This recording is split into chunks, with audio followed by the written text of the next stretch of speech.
Donc, comme je disais, pour trouver mon courant, ma tension de ma résistance sur ma résistance.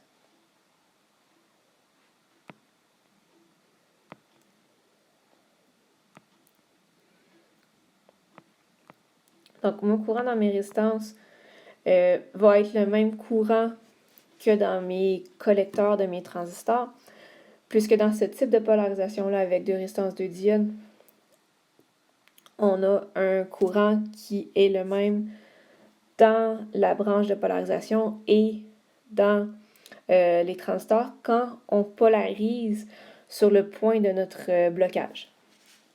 Donc, si on est en dehors de cette zone-là, ils n'auront pas le même courant, mais c'est une particularité dans ce type de polarisation-là.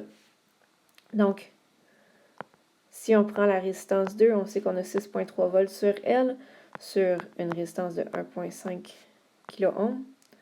Donc, ça va nous donner un courant de 4,2 mA.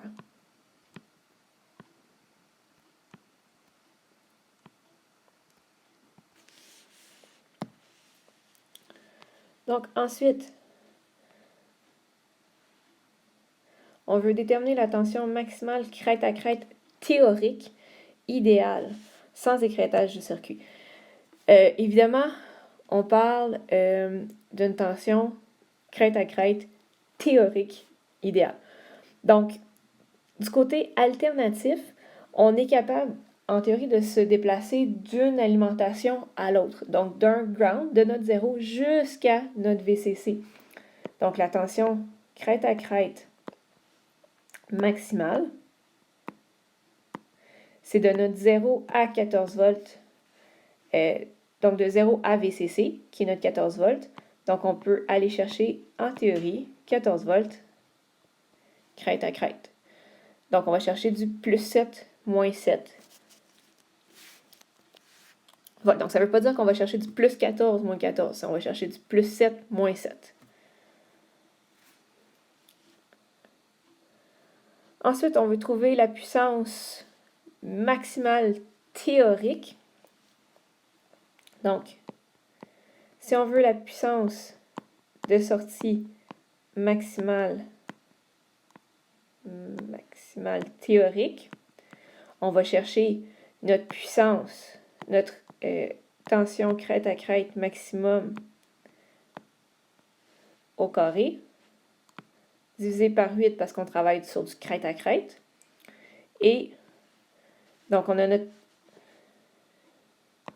Le but ici, c'est d'aller chercher l'équivalent de notre tension au carré sur résistance de notre formule de puissance. Donc, c'est notre tension crête à crête maximale au carré divisé par 8 parce qu'on veut travailler en réalité avec du RMS sur notre résistance. Ici, on parle de notre résistance de charge parce que c'est notre résistance de sortie. Donc, sur notre résistance de charge. Parce qu'on parle de la puissance de sortie, donc on prend la résistance de sortie qui est notre résistance de charge. Donc, ça va nous donner un 14 volts crête à crête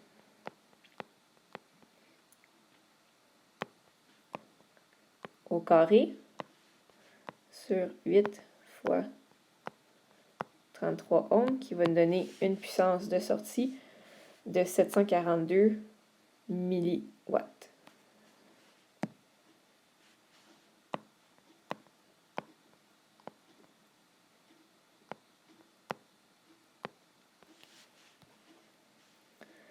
Ensuite, on veut trouver le courant de pointe maximal du circuit, en plus de déterminer sa valeur moyenne. Donc, si on va chercher le courant de pointe maximal,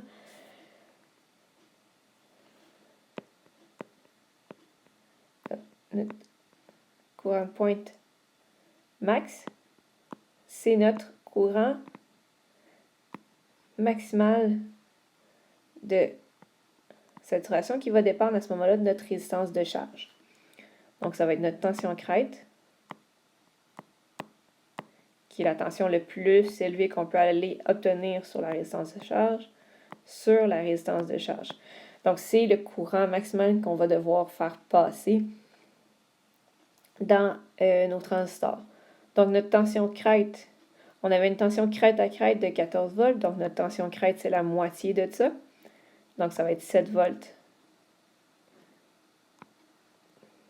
crête sur notre résistance de charge qui est 33 ohms. Ce qui va nous donner un courant de pointe, donc qui va arriver à un seul instant, qui est quand on a notre tension maximale, de 212 mA. Notre courant moyen. Ici, on travaille avec une onde pleine de notre courant moyen, c'est notre courant maximal.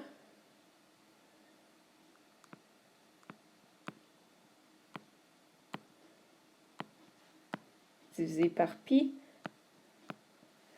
Parce que là, on parle d'un courant moyen et non d'un courant RMS. Donc, c'est pas la même chose. Ce qui va nous donner 67,52 mA. Donc, dans le cas de notre push-pull, notre courant moyen ici est l'équivalent de notre courant DC.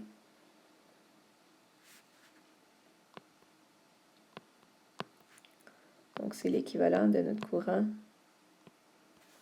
DC.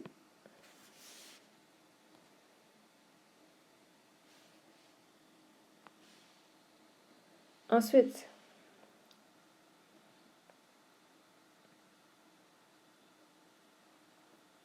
on passe à la question suivante, qui est à cet endroit-là, sur ma feuille. Donc, ce qu'on veut faire après ça, c'est déterminer le courant continu total fourni par l'alimentation.